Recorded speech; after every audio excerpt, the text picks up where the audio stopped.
എന്തെങ്കിലും ഒരു depressive thoughts വന്നാൽ അപ്പം എനിക്ക് ഗാർഡനിങ് ചെയ്യണം, അത് നിർബന്ധമാണ്. അപ്പം ഞാൻ പോട്ടിലുള്ള ചെടിയെടുത്ത് താഴെ വയ്ക്കും, താഴെയുള്ള ചെടിയെടുത്ത് പോട്ടിൽ വയ്ക്കും, പോട്ടിൽ തന്നെ അങ്ങോട്ടും ഇങ്ങോട്ടും മാറ്റി മാറ്റി വയ്ക്കും. പിന്നെ കുറേ നാൾ ഒരു ചെടി ഒരു സ്ഥലത്ത് തന്നെ നിൽക്കുന്ന കാണുമ്പോൾ എനിക്ക് ബോറടിക്കും. നിങ്ങൾക്ക് ബോറടിക്കാറുണ്ടോ? ഇന്നെൻ്റെ ക്യാമറാമാൻ അരിഞ്ചേട്ടനല്ല, അമ്മയാണ്. അമ്മ അവിടെ നിന്ന് വടക്കോട്ട് വയ്ക്കുക തെക്കോട്ട് വയ്ക്കുക എന്നൊക്കെ പറയുന്നുണ്ട്. നമ്മൾ ട്രിവാൻഡ്രംകാർക്ക് എന്ത് വടക്കും തെക്കും ഒക്കെ. ചട്ടിയെടുത്ത് പൊക്കി വയ്ക്കാനുള്ള ആരോഗ്യക്കുറവ് മനസ്സിലാക്കിയിട്ടാവണം അച്ഛനും സഹായിക്കാൻ വന്നു. ആ ചെറിയ മതിലിന് മേലെയായിരുന്നു ചെടികളൊക്കെ.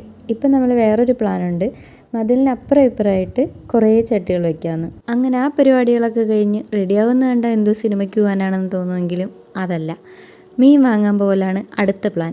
ധ്യാൻചേട്ടൻ ബൈക്കുമായിട്ട് വന്നിട്ടുണ്ട്. അങ്ങനെ നേരെ ഞങ്ങൾ മാർക്കറ്റിലെത്തി മീൻ വാങ്ങി.